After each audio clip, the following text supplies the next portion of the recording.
Hi, mystery writers. Welcome to Write a Killer Mystery.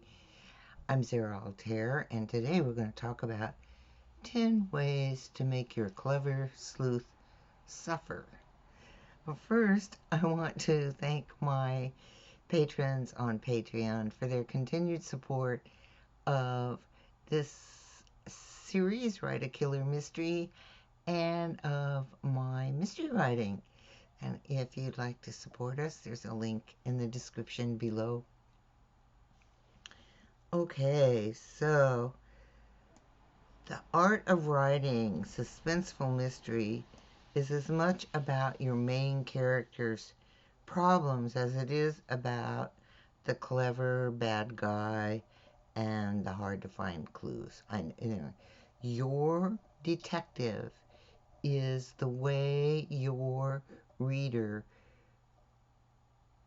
follows the mystery. In other words, your detective is the guide that the reader identifies with to solve that mystery puzzle. All right? A clever detective is the heart of any mystery, but to really hook your audience, you have to challenge your detective with all their skills and make life hard. You have to bring them up against their limits. So let's take a look at 10 devious ways you can challenge your detective, clever as they are, and get them into a lot of trouble. All right, so uh, the why I think before we start, we should talk about um, why you want to make your protagonist suffer, why you want to give them problems, why you want to create obstacles in their path. Uh, so if we focus on a mystery, uh, it's interesting not just because it has a complicated plot or that bad villain. The emotional journey of the main character is what really draws readers into your story. And suffering is a key part of making a rich character. So let's look at some reasons why you want your character to suffer before we get into 10 ways to make them suffer.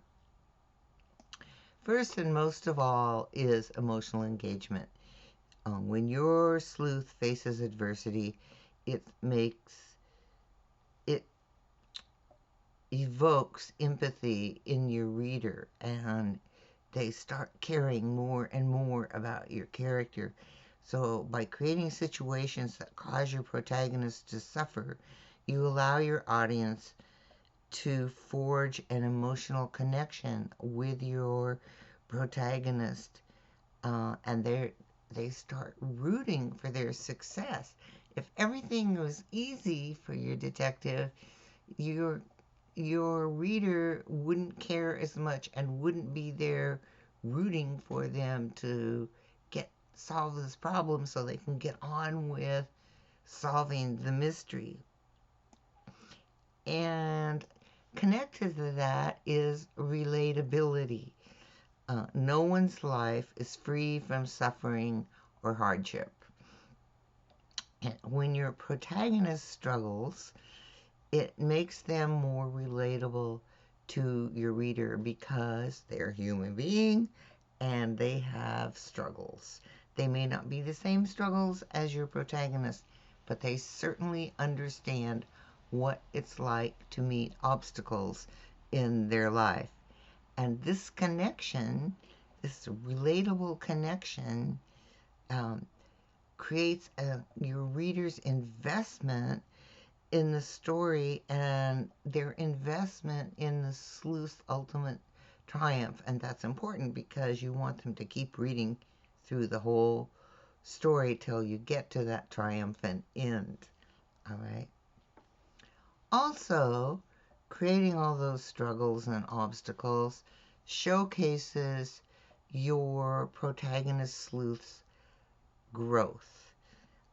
Suffering often leads to personal growth, And as the protagonist is forced to confront their weaknesses or reevaluate their beliefs, they need to adapt to new circumstances.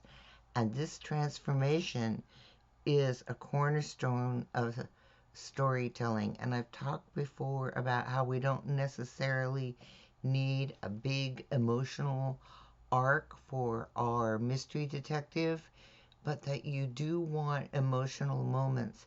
And these obstacles create those emotional moments in your story. And of course, having something to overcome builds suspense in your story. A mystery without suspense is like a cake without icing. By introducing obstacles and hardships for your sleuth, you rank you ramp up the tension. So the obstacles are going to get harder and harder for your sleuth to overcome as your story progresses. At the beginning, they're small little obstacles, but as things get more complicated, those obstacles toward the end of your story are much, much bigger. All right? And the more your protagonist suffers, the more uncertain that outcome seems, and you've raised the stakes. And man, at this point, your reader really wants to keep reading to find out how they're going to overcome this really seemingly insurmountable obstacle. All right. Um, and another thing that making your sleuth suffer does is it reinforces the stakes. What is their investment in solving this mystery puzzle? When your sleuth endures hardships, it emphasizes the stakes of the story.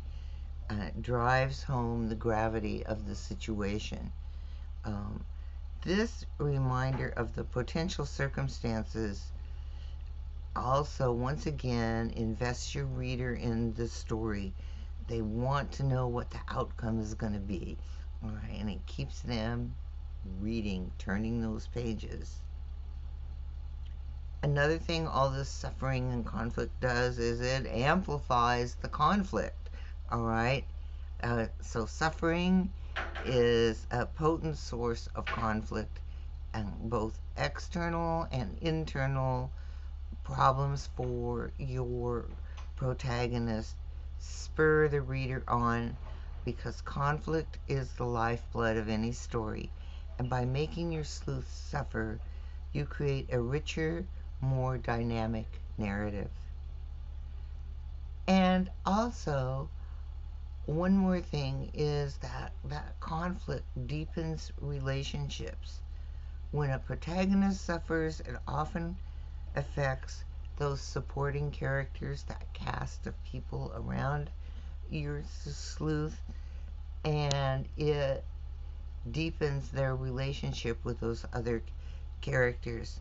This creates opportunities to explore the emotional connection between and among the other characters in the story. So you're broadening your characters and you're broadening your story and you're giving your reader more to think about and to be concerned about. So making your protagonist suffer is not just about torturing your beloved character for the sake of entertainment. It's a key part of building characters and making your readers feel things and making a story that's hard to put down, and that's what we want. Right? So give your character challenges and problems to solve. All right. So now let's look at 10 ways to challenge that clever sleuth that you've created. First of all, there's that formidable antagonist. That is the clever, clever villain that behind the scenes, which nobody can see yet, they're causing problems. They're making it difficult for your detective, and your detective doesn't know why these things are happening, and your reader at this point doesn't know why they're happening either. But you're setting up the reasons why your antagonist is formidable, because something's happening to your detective. It's just going to take later on in your story to figure out who it was that was behind all these problems that are created for your sleuth. And then something else, way that you can um, cause problems for your detective is to give them red herrings. I suggest two, possibly three, no more than three in your story. Otherwise, your reader's going to feel like they're being cheated. But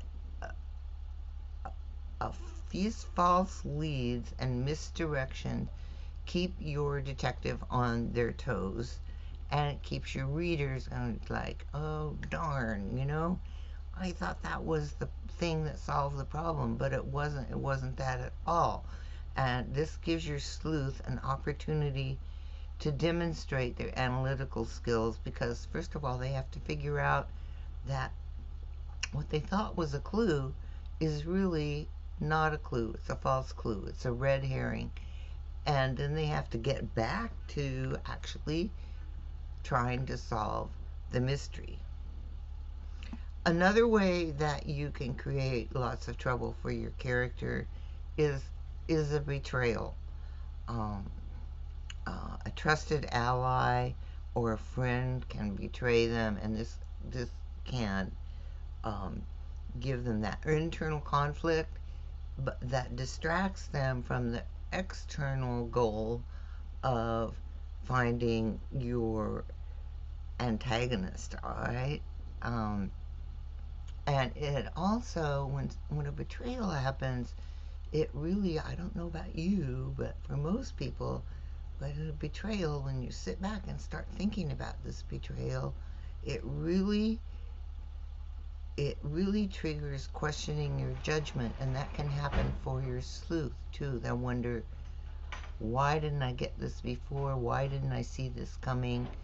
Um, what else is it that I don't know or that I'm blinded about, right? Um, and then there's just downright personal involvement. Um, you can make that mystery puzzle personal by involving someone your sleuth knows in solving the mystery itself, and it raises the stakes because your sleuth already cares about this person, and yet somehow they seem to be involved in the crime itself, and they're going to solve that mystery at any cost because they really care about that other character in the story. All right.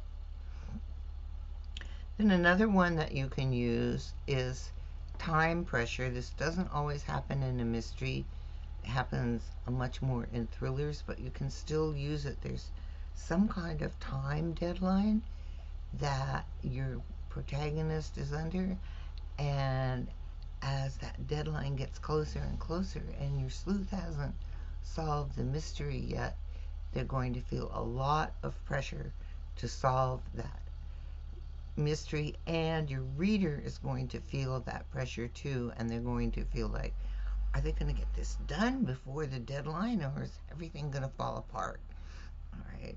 Um, and then also another way that you can create trouble for your protagonist is what I call obstructive or authority. If you have an actual law enforcement officer, it can be somebody else higher up who's keeping them and obstructing them from actually solving the case. They may decide that they should take them off the case, or the case isn't worth the trouble. Or, if you have an amateur sleuth, they may get um, something from a boss or a relative that is something they have to do that theoretically will take their time and attention away from solving the mystery that they've taken on.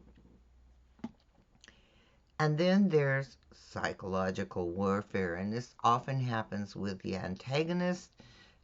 They kind of toy with your sleuth's mind, and lead them down dark paths. They're preying on their weaknesses and insecurities. And this mental battle will test your protagonist's resolve and keep readers engaged. The whole point of coming up with all these troubles for your sleuth is to keep your readers engaged. So just think of ways you can cause your sleuth trouble. So, and then a big one, and I've talked about this before, is testing their moral boundaries. Your sleuth is presented with ethical dilemmas that challenge their convictions or force them to make difficult choices that go against their personal belief system in the pursuit of justice. And this adds a lot of depth to your story, and it creates opportunities for growth for your character, but also uh, in the same way that everybody has problems, everybody has been faced with moral choices from time to time. So people really relate to those moral challenges that your sleuth can have. Um, and of course, there's physical danger. I just wanted to cover that. So you put your sleuth in harm's way and you force them to rely on their resourcefulness and survival instincts to overcome perilous situations, um, and stay on the trail of the villain. So, by using these ways to stump your detective, as it were, uh, you'll be able to write a really engaging story for your reader. You're filling it with suspense and intrigue and emotional depth, and your protagonist's journey as they navigate those perils in their path um, will captivate your readers and keep them invested and engaged in your story and caring about whether your sleuth actually solves the problem or not. All right. So embrace the struggle and make it tough for your sleuth. You're going to craft a memorable mystery, uh, and it's essential to put your protagonist in trouble, to give them challenges. And by putting your detective through a series of difficult situations, you not only create a gripping story, but you also help the character grow, and the reader cares about what that outcome is. So I hope that helps you understand, one, why it's important to really challenge your sleuth, whatever their clever skills are, and we have different ways of creating those problems for your sleuth that they have to overcome throughout your story. So, making it tough for your sleuth is a crucial aspect of creating a great mystery. All right, I want to thank you for being here today. And if you like these series, or you found this tip helpful, please subscribe. Don't forget to click that notification bell. And also, I wanted to thank Audible for sponsoring Write a Killer Mystery. And there's also a link to a 30-day free trial in the description below. So if you haven't experienced hearing stories as opposed to reading them, I really encourage you to do that. I listen to a lot of stories on Audible, and I think you'll enjoy the experience. All right, that's it for this week. Thank you so much. Keep writing, and I will see you next week.